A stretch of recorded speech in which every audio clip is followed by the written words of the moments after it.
अब हम अंतिम सीट का जिक्र करेंगे। अंतिम सीट रुपौली की सीट है। रुपौली भी धमदाहा के बगल की सीट है। बिल्कुल जी। वहां उपचुनाव हुआ था। देखिए बीमा भारती का खेल सबको पता है, ठीक है ना। बीमा भारती अवधेश मंडल की पत्नी, तो बीमा भारती जेडीयू से चुनाव जीती थी। फिर सरकार बदलने का जब वक्त आया तो उनकी भूमिका क्या रही, लोकसभा चुनाव में उन्होंने जेडीयू की सदस्यता छोड़ी, जेडीयू की विधायकी छोड़ी, आरजेडी में शामिल हुई, पप्पू यादव के खिलाफ चुनाव लड़ी और जमानत गवा बैठी। हाँ, बिल्कुल ठीक है, जमानत गवा बैठी। तो फिर उपचुनाव में भी हारी। उपचुनाव में भी हारी और वहां शंकर सिंह चुनाव जीत गए। कैंची छाप सबको कैंची बड़ा काम आता है वहां। हाँ, पप्पू यादव कैंची बड़ा काम आता है।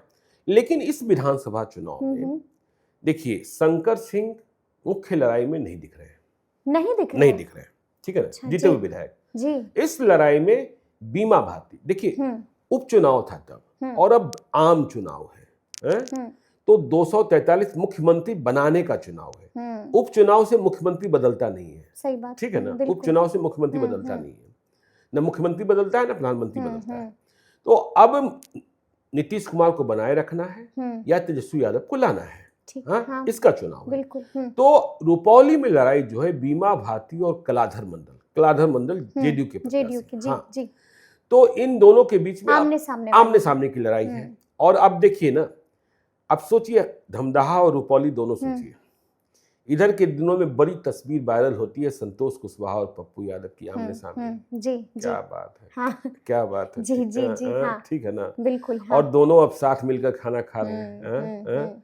अब सोचिए कि पप्पू यादव संतोष कुशवाहा के लिए वोट मांग रहे हैं और पप्पू यादव रुपौली में बीमा भारती को जिताने के लिए कह रहे हैं, ठीक है जी। और लोकसभा चुनाव में बात कहां तक बिगड़ गई थी, जब तेजस्वी यादव को यह लगा था कि पप्पू यादव ही जीत रहे हैं, बीमा भारती हार रही है, तो वह भाषण यदि नहीं देना है आरजेडी, तो आप इनको दे दे संतोष कुशवाहा, नहीं आप यदि आरजेडी को नहीं देना तो भाई, हाँ, जो भी, हाँ, ठीक है, जो संकेतों में कह दिया था, तो राजनीति कैसे बदल जाती है, बिल्कुल। कि अब बीमा भारती के लिए भी पप्पू भैया बने हुए हैं, संतोष कुशवाहा के लिए भी पप्पू भैया बने हुए हैं, ठीक है ना।